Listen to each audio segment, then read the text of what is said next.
Every now and again, Esther will say, but Abraham, I would like to be one of the rare exceptions to this. I would like to be able to vibrate outside the vortex and still get what I want. And we say, that's like saying, I want to take this corner at 100 miles an hour, even though everybody that's tried it over 80 went in the gully.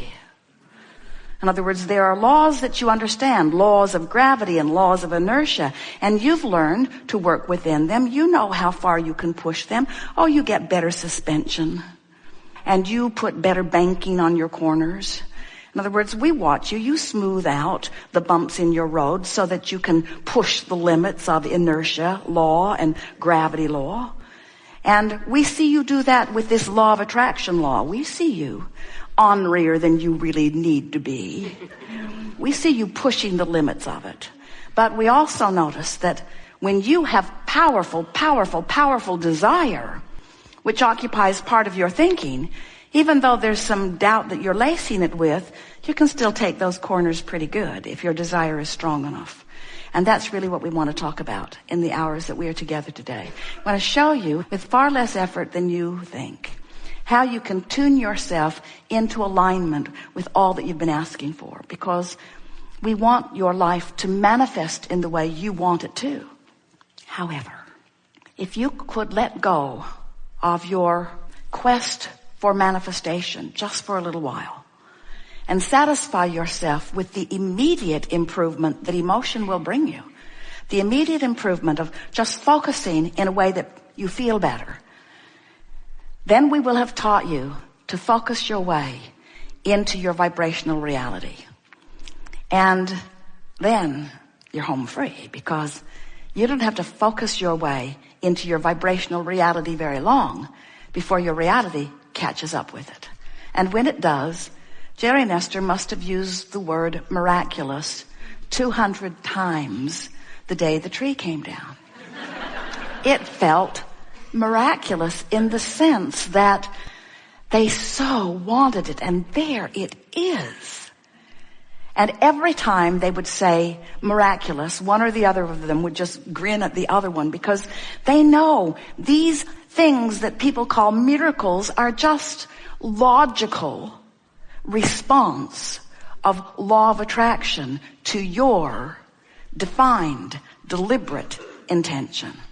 Expectation really is the most powerful word that we could present in a forum like this, because expectation includes what you want and your belief about it. So when you want something that you doubt it, your expectation is keeping you from getting in the vortex, keeping you from being a compatible component, keeping you from being in there where things are lining up so that you're not getting any whiff of it, you're not getting any clues on it, you're not in the right place at the right time, you're not making the right decisions.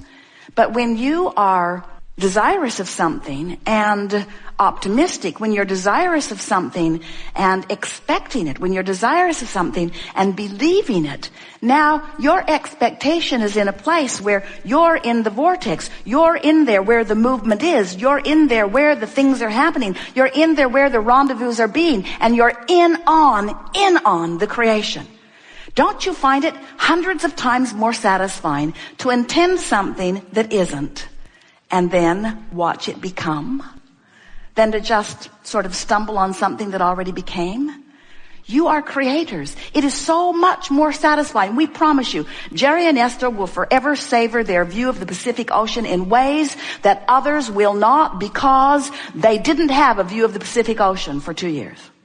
It wasn't there. It wasn't there and they wanted it, but it was all right. It wasn't there and they wanted it, but it was all right. It wasn't there, but they wanted it, but it was all right. They wanted it without resistance. Well, maybe a little. Maybe a little. They wanted it without resistance. They wanted it without resistance.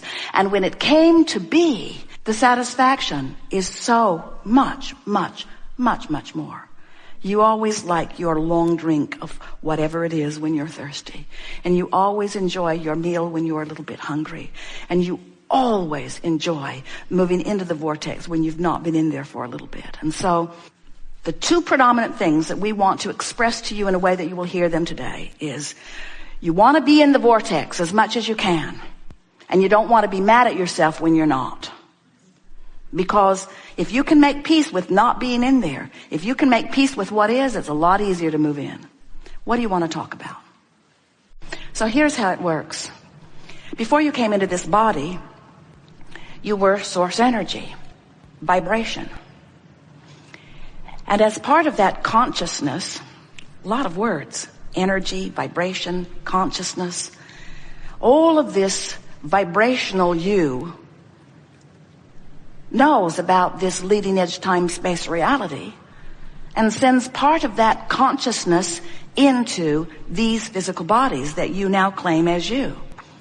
So as the consciousness came forth into you and you were pronounced alive, you are always alive, but they just didn't know it.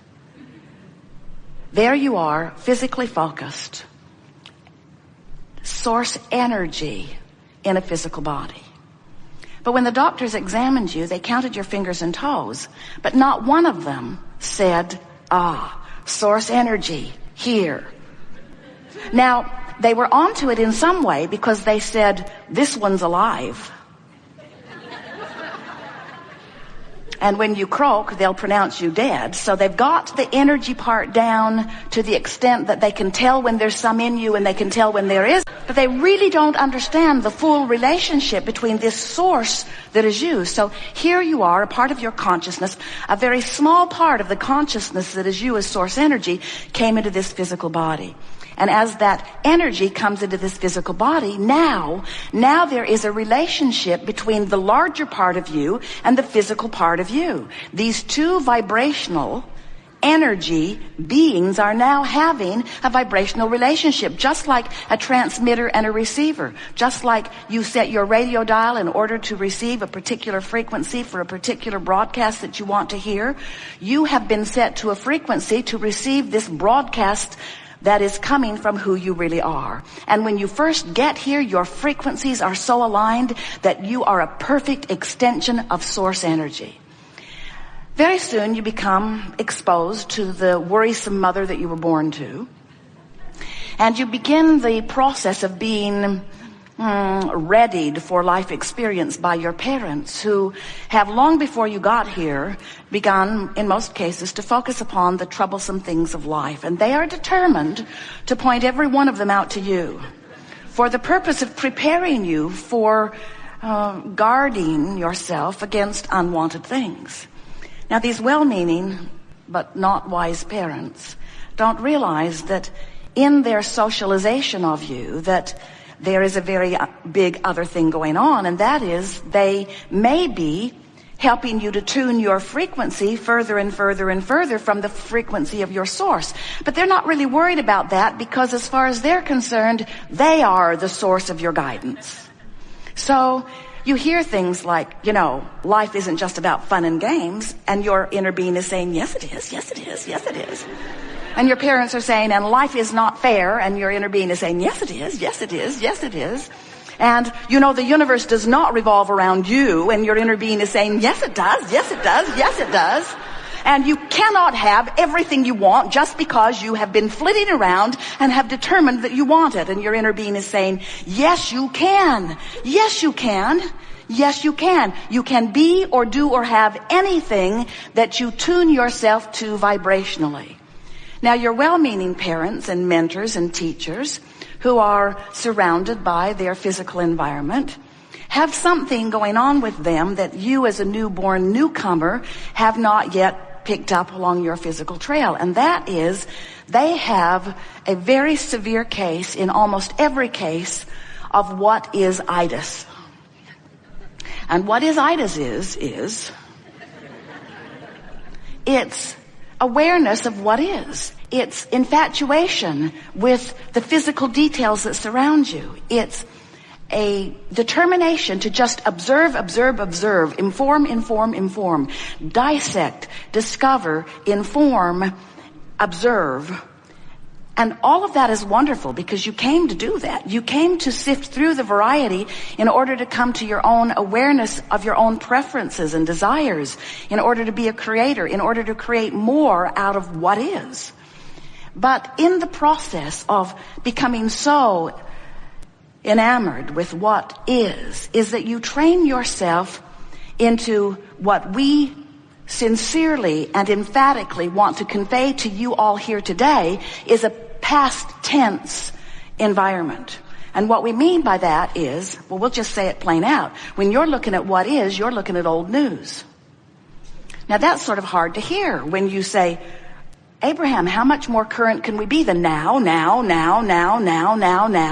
And we say, way more current, because now is that lagging manifestation that is way behind where the larger part of you is as a result of what you've been living here.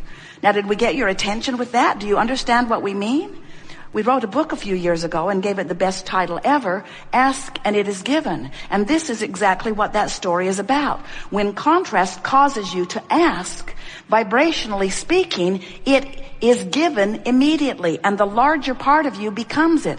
In other words, what we just said to you is the vibrational aspect that you know as you may be sick and may be feeling lousy or may not have enough money and may be lonely, it may be having all of those negative experiences, but the non-physical source energy part of you that has just expanded because of the contrast that you've been living is standing in present tense prosperity and in present tense vitality and in present tense wellness. And in fact, the very reason that you feel the sickness that you feel or the discouragement that you're having is because vibrationally speaking, you're off your beam. Vibrationally speaking, the larger part of you has expanded to a place that you have not become. Do you know that sickness that is rampant on your planet today is rampant on your planet today for one reason and one reason only? Your contrast has caused you to expand, and you haven't figured out how to follow that guidance and follow that signal and take that expansion and be the expanded being that your life has carved out for you. And that's why you feel sick. In other words, instead of following your own guidance, in following your own bliss, in reaching for the better feeling thought, you listen to the peanut gallery. You listen to them as they sift through the contrast and they say, well, those are good people, but those are bad people. And do you know, if anybody can convince you that that person or that segment is bad and you focus upon them as being bad for a while, you'll get so far off your signal because the source within you will not proclaim them as bad that you'll eventually get sick over the separation that one opinion is causing you. When you find evil among those that you live with, or when you find it anywhere, and you focus upon what you perceive as evil, you prevent that which is good from being within you. In other words, there is no source of evil. There's only a source of well-being, because through the contrast that you are all living, you are asking for more. And the source, the larger part of you, the source energy part of all that is collecting the improvement, the best of all, and holding the vibration steady for you so that you can use your emotional guidance to make your claim as quickly as you can on the good that you and others have carved out of this leading edge time-space reality. We have enjoyed this interaction more than words can convey. You are a leading edge crowd in a leading edge time and space, exploring the variety of your life and causing an expansion of the universe for which the larger non-physical part of you feels utter and complete appreciation for. When you stand where you stand with your newfound determination to improve your mood, you release anything that even remotely approaches a deadline, and you completely align with everything that is a lifeline. When you decide that how you feel matters first and foremost, and you tend to that first, so that you get in the vortex and then you go to sleep, and you wake up in the vortex and then you greet your family. You get in the vortex and then you place the important phone call. You get into the vortex and then you drive your vehicle. You get into the vortex and then you write your book. You get into the vortex and then you write your song. You get into the vortex and then you greet your neighbor.